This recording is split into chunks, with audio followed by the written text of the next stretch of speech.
विनेश फोगाट के संन्यास लेने की घोषणा करने पर हरियाणा के पूर्व मंत्री अनिल विज ने प्रतिक्रिया देते हुए कहा कि विनेश का उत्साह थोड़ा कम हुआ है, उन्हें प्रयास नहीं छोड़ना चाहिए।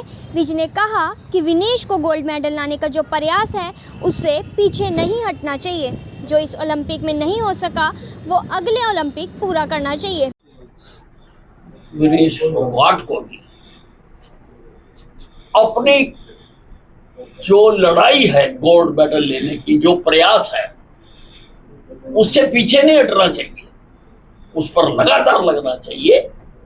और इस ओलंपिक में जो नहीं हो सका, अगले ओलंपिक में हिंदुस्तान की जनता उनसे जो उम्मीद कर रही है वो गोल्ड मेडल लाकर देना चाहिए।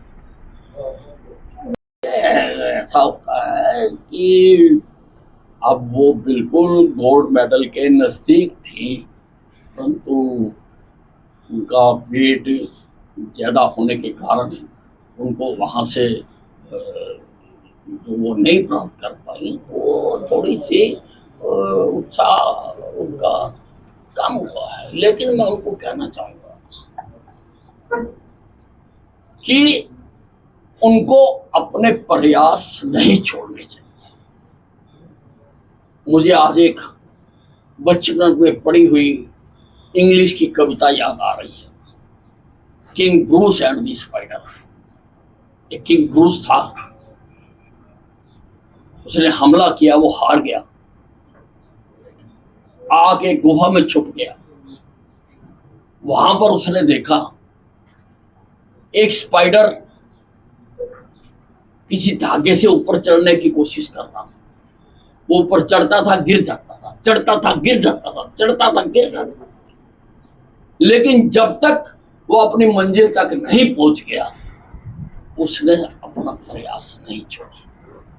किंग ब्रूस को उससे शिक्षा आई और उसने भी कहा कि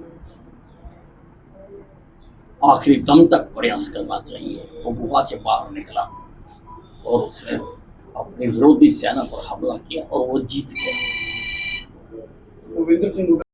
पूर्व मुख्यमंत्री भूपेंद्र सिंह हुड्डा द्वारा कहा गया कि यदि उनके पास विधानसभा में विधायकों की संख्या होती तो वो विनेश को राज्यसभा भेज देते, जिस पर पलटवार करते हुए विज ने कहा, हुड्डा वही घोषणा करते हैं जो पूरी नहीं कर सकते।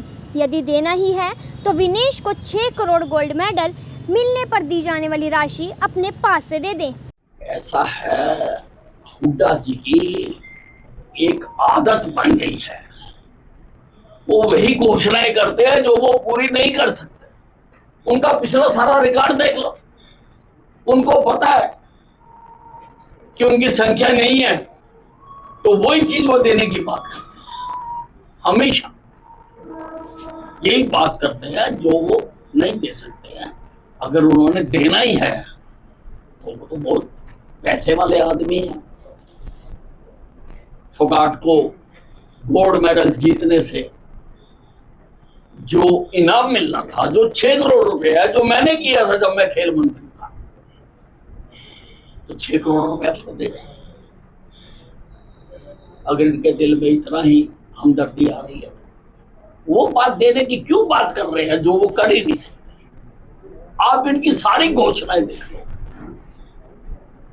वही हैं, वही घोषणा करते हैं जिसको जो पूरा नहीं कर सकते। बांग्लादेश जैसे हालात भारत में भी ना हो जाए के सवाल उठाने वालों पर अनिल विज ने अपने सोशल मीडिया अकाउंट एक्स पर पोस्ट की है, जिसमें लिखा है कि भीड़ तंत्र की पैदाइश के कुछ नेता भारत में भी बांग्लादेश जैसी घटना होने की बात कर रहे हैं। यह वह लोग हैं जिनका लोकतंत्र में बिल्कुल भी विश्वास नहीं है। यह भारत के लोकतंत्र को लगे हुए कीटाणु हैं जो लोकतंत्र की जड़ों को चाट कर कमज़ोर करने की कोशिश कर रहे हैं, परंतु वे जानते नहीं कि भारत विश्व का सबसे मजबूत लोकतंत्र है, इसका कोई कुछ नहीं बिगाड़ सकता। बांग्लादेश को लेकर ट्वीट जो है वो आपने किया है, क्या दुर्भाग्य की बात है इस देश के प्रजातंत्र में जन्म लेने वाले कुछ नेता हिंदुस्तान में भी बांग्लादेश जैसी घटना होने की बात कर रहे हैं। ये वो लोग हैं जिनका देश के प्रजातंत्र में बिल्कुल भी विश्वास नहीं है। प्रजातांत्रिक तरीके से अपनी मंजिलें हासिल ना कर पाने वाले, उसमें हार चुके लोग, वो इस प्रकार की बातें कर रहे हैं। लेकिन मैं इनको बताना चाहता हूं कि हिंदुस्तान का प्रजातंत्र इस संसार का सबसे मजबूत और बड़ा लोकतंत्र है। इस लोकतंत्र में क्षमता है अपनी रक्षा करने की। ये अपनी रक्षा खुद कर सकता है और इन लोगों के, इन नेताओं के जो ये लोगों को भड़काने की, दंगे कराने की, उकसाने की कोशिशें कर रहे हैं, उसमें ये कभी कामयाब नहीं होंगे। और हिंदुस्तान का बच्चा बच्चा